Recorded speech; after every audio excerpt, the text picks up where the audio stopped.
లోకంలో అదృష్టవంతుడు ఎవరు అంటే అప్పులు లేనివాడు అని చెబుతారు. ఈ నమ్మకాన్ని పాటించి చాలా మంది అప్పులు చేయడానికి ఇష్టపడరు.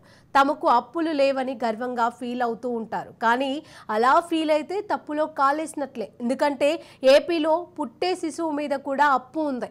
రాష్ట్ర జనాభాలో ప్రతి ఒక్కరి మీద 1.44 లక్షల రూపాయల అప్పు ఉంది. నమ్మకం కలగడం లేదా? ఇది మేం చెప్పడం లేదండి బాబు, సాక్షాత్తు ఏపీ సీఎం చంద్రబాబు నాయుడు చెప్పిందే.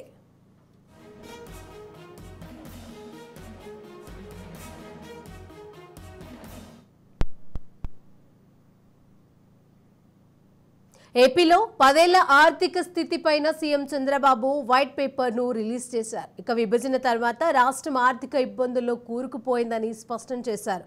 తయారీ రంగం తెలంగాణకు వెళ్లిపోవడం, ఏపీకి వ్యవసాయ రంగం మాత్రమే మిగలడంతో ఆర్థిక పురోగతి లేకుండా పోయిందన్న నిజాన్ని బయటపెట్టారు. ఇక ప్రతి మనిషి పైన తలసరి అప్పు 1.44 లక్షలుగా ఉందని తేల్చేశారు. ఇక వైసీపీ సర్కారు అనుసరించిన విధానాల కారణంగా రాష్ట్రానికి ఆదాయ వనరులు తగ్గుముఖం పట్టాయని, అప్పులు పెరిగాయని ఆందోళన వ్యక్తం చేశారు. ఇక భవిష్యత్తు ఆదాయం పైన అప్పులు చేసిన ఒకే సీఎం జగన్ మాత్రమే అని చంద్రబాబు ఆరోపించారు. ఇక ప్రతి శాఖలలోనూ నిధులను ఖాళీ చేశారని ప్రకటించారు చంద్రబాబు. ఆంధ్రప్రదేశ్కి సంబంధించినటువంటి అసెంబ్లీ సమావేశాలు దాదాపు 6 రోజుల పాటు కొనసాగాయి. 6 రోజుల సమయంలో కూడా దాదాపు 28 గంటల పాటు కూడా మరి ప్రజా సమస్యలపైన అటు ముఖ్యమంత్రి చంద్రబాబుతో పాటు డిప్యూటీ ముఖ్యమంత్రిగా ఉన్నటువంటి పవన్ కళ్యాణ్తో పాటు కూడా అటు సభ్యులు కూడా చర్చించినటువంటి పరిస్థితి కనబడుతుంది. ఈ నేపథ్యంలోనే నిన్న జరిగినటువంటి అసెంబ్లీ సమావేశాలు ముఖ్యమంత్రి నారా చంద్రబాబు నాయుడు గత ప్రభుత్వం పైన చేసినటువంటి అనేక అవినీతి ఆరోపణలు కూడా తీవ్ర స్థాయిలో తప్పుపట్టారు. దాదాపు ఒక్కొక్క మనిషికి ఆంధ్రప్రదేశ్ సంబంధించినటువంటి 1.5 లక్షల అప్పులు చేశాడంటూ కూడా ధ్వజమెత్తినటువంటి పరిస్థితి కనబడుతుంది. లెక్కల గణాంకాలతో కూడా ఆయన శ్వేతపత్రం విడుదల చేశారు. అటు మద్యం పాలసీ వ్యవహారంలో కానీ అదేవిధంగా అనేక సమస్యలకు సంబంధించినటువంటి గత ప్రభుత్వంలో చేసినటువంటి వైఫల్యాలను కూడా అటు అసెంబ్లీ సాక్షిగా కూడా ప్రజలకి అటు నేరుగా వివరించినటువంటి పరిస్థితి కనబడుతుంది. ఈ నేపథ్యంలోనే చంద్రబాబు అప్పులు బయటపెట్టినటువంటి శ్వేతపత్రం తర్వాత కూడా రాజకీయ వర్గాల్లో కూడా ఒక ఉత్కంఠ నెలకొన్నటువంటి పరిస్థితి కనబడుతుంది. ఎందుకంటే ఇంత పెద్ద మొత్తంలో అప్పులు చేయడం, అదేవిధంగా నిధులు దారులు మళ్లింపు విషయాలపైన కూడా చాలా స్పష్టంగా చంద్రబాబు నాయుడు అటు ప్రజలకు వివరించారు. అసెంబ్లీ సాక్షిగా కూడా ఆయన చేసినటువంటి తప్పులని ముఖ్యమంత్రిగా ఉండి ఏ విధంగా అటు ఆంధ్రప్రదేశ్కి పూర్తిగా కూడా అప్పులమయంగా చేసినటువంటి నేపథ్యంలో వీటన్నిటిని కూడా శ్వేతపత్రం ద్వారా కూడా విడుదల చేశారు. మొత్తం 2 ఫైల్స్కి సంబంధించినటువంటి ఫైల్స్ పైన సంతకం పెట్టారు. ల్యాండ్ టైటిలింగ్ యాక్ట్ కూడా రద్దు చేస్తూ కూడా మరి గత ప్రభుత్వంలో వచ్చినటువంటి యాక్ట్ను కూడా రద్దు చేస్తూ కూడా మరి కూటమి ప్రభుత్వం నిర్ణయం తీసుకున్నటువంటి పరిస్థితి కనపడుతుంది. అయితే ఈ నేపథ్యంలోనే చంద్రబాబు నాయుడు ఒక కీలక వ్యాఖ్యలు చేశారు. 5 సంవత్సరాల ప్రభుత్వంలో జరిగినటువంటి వైఫల్యాలు, అదేవిధంగా అప్పులు, అదేవిధంగా నిధులు మళ్లింపు వ్యవహారం కానీ మరి వడ్డీ ఎంత మేరకు కడుతున్నారు, దాదాపు పెద్ద మొత్తంలో కూడా అప్పులు కూరుకుపోయినటువంటి నేపథ్యంలో కేవలం వడ్డీకే వస్తున్నటువంటి ఆదాయం సరిపోతుందంటూ కూడా ఆయన లెక్కలతో చెప్పినటువంటి పరిస్థితి కనపడుతుంది. ఈ నేపథ్యంలో అటు వైఎస్ జగన్మోహన్ రెడ్డి కూడా తీవ్ర స్థాయిలో తిప్పికొట్టారు. ఏదైతే మరి మీడియా ముఖంగా కూడా మాజీ ముఖ్యమంత్రి జగన్మోహన్ రెడ్డి కూడా ఏదైతే అసెంబ్లీ సాక్షిగా టీడీపీ అబద్ధాలు చెప్తుందంటూ కూడా ఆయన తీవ్ర స్థాయిలో విమర్శించినటువంటి పరిస్థితి కనపడుతుంది. ఈ నేపథ్యంలోనే ప్రజల పూర్తి స్థాయిలో ముఖ్యమంత్రి నారా చంద్రబాబు నాయుడు ఇచ్చినటువంటి శ్వేతపత్రం పూర్తిగా లెక్కలతో సహా అధికారులు ఇచ్చినటువంటి లెక్కల ప్రకారమే ప్రకటించామని చెప్తున్నారు. అప్పటికే మద్యం పాలసీ వ్యవహారం కూడా తీవ్రంగా దుమారం రేపుతుంది. మరి అనేక నాసు బ్రాండులు తీసుకొచ్చినటువంటి నేపథ్యంలో అదేవిధంగా ఆ బ్రాండులకు సంబంధించినటువంటి ఆదాయాన్ని పూర్తిగా కూడా మరి దారి మళ్లించటమే కాకుండా కూడా వారి సొంతానికి లబ్ధి చేకూరే విధంగా కూడా చేశారంటూ కూడా నిన్న అసెంబ్లీ సాక్షిగా కూడా ఆయన ముఖ్యమంత్రి నారా చంద్రబాబు నాయుడు వివరించినటువంటి పరిస్థితి. ఇప్పుడు ప్రస్తుతం ఆంధ్రప్రదేశ్లో ప్రజలు చంద్రబాబు శ్వేతపత్రం విడుదల చేసిన తర్వాత ఇంత అప్పు మేరకు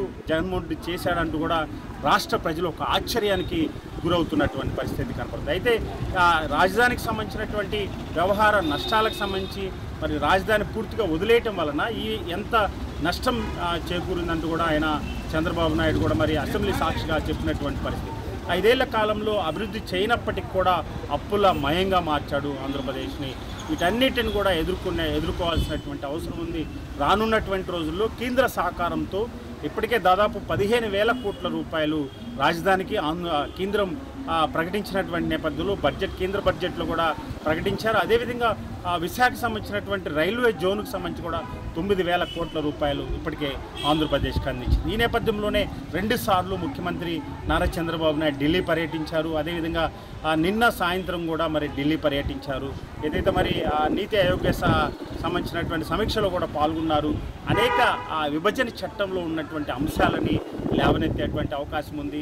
అటు పోలవరం ప్రాజెక్టు వ్యవహారంలో కూడా పూర్తిగా 4 ఏళ్ల కాలంలో పూర్తి అయ్యే విధంగా కూడా అటు అడుగులు వేస్తున్నటువంటి పరిస్థితి. అదేవిధంగా రాజధానికి సంబంధించిన దాదాపు 1,00,000 కోట్ల రూపాయలు రాజధానికి అవసరం ఉన్నటువంటి నేపథ్యంలో దశల వారీగా 4 ఏళ్ల కాలంలో ప్రణాళిక ప్రకారం ముందుకెళ్లేటువంటి అవకాశం. ఏది ఏమైనా అసెంబ్లీ సమావేశాలు 6 రోజుల కొనసాగినటువంటి నేపథ్యంలో అటు జగన్మోహన్ రెడ్డి ఢిల్లీ వేదిక, ఢిల్లీ ధర్నా ఒక రాష్ట్ర వ్యాప్తంగా సంచలనం రేపినటువంటి అంశం అని చెప్పుకోవచ్చు. వినుకొండలో 2 హత్యలు జరిగినటువంటి 2 ఘటనలకు సంబంధించినటువంటి వ్యవహారం తర్వాత అటు జగన్మోహన్ రెడ్డి ప్రజల్లోకి వచ్చారు.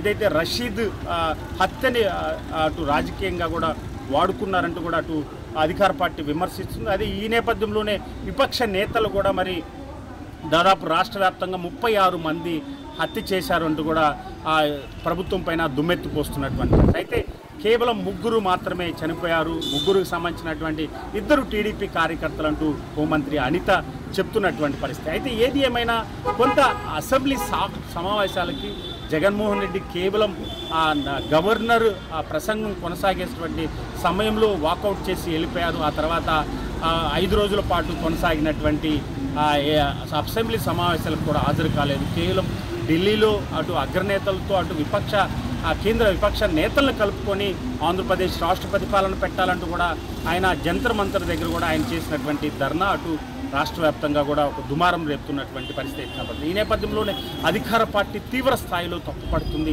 అసెంబ్లీ సమావేశాలు జరిగేటప్పుడు ప్రజా సమస్యలపైన గలమెత్తాలి. ప్రజా సమస్యలు అసెంబ్లీ సాక్షిగా కూడా మరి కొట్లాడాల్సినటువంటి ఒక మాజీ ముఖ్యమంత్రి 11 మంది ఎమ్మెల్యేలు ప్రజలు మరి పట్టం కడితే వారు ప్రజా సమస్యలపై పోరాడకుండా దొంగ నాటకాలు ఆడుతున్నారంటూ కూడా టీడీపీ విమర్శలు అయితే చేస్తున్నటువంటి పరిస్థితి. ఏది ఏమైనా అప్పుల భూమిలో ఆంధ్రప్రదేశ్ పూర్తిగా కూడా మునిగిపోయినటువంటి నేపథ్యంలో రానున్నటువంటి అప్పులని ఏ విధంగా పరిష్కరిస్తారు, రానున్నటువంటి రోజుల్లో కేంద్రం నుంచి ఎలాంటి సహకారం అందుతుంది, ఆంధ్రప్రదేశ్ రాజధాని పోలవరం అదేవిధంగా విశాఖ సంబంధించినటువంటి అన్నిటికి సంబంధించినటువంటి అభివృద్ధి చర్యలు ఏ విధంగా ఆంధ్రప్రదేశ్ ముందుకు తీసుకెళ్తుంది.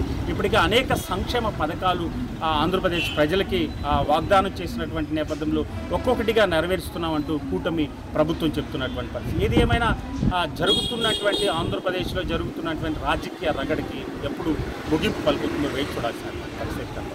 స్టూడియో.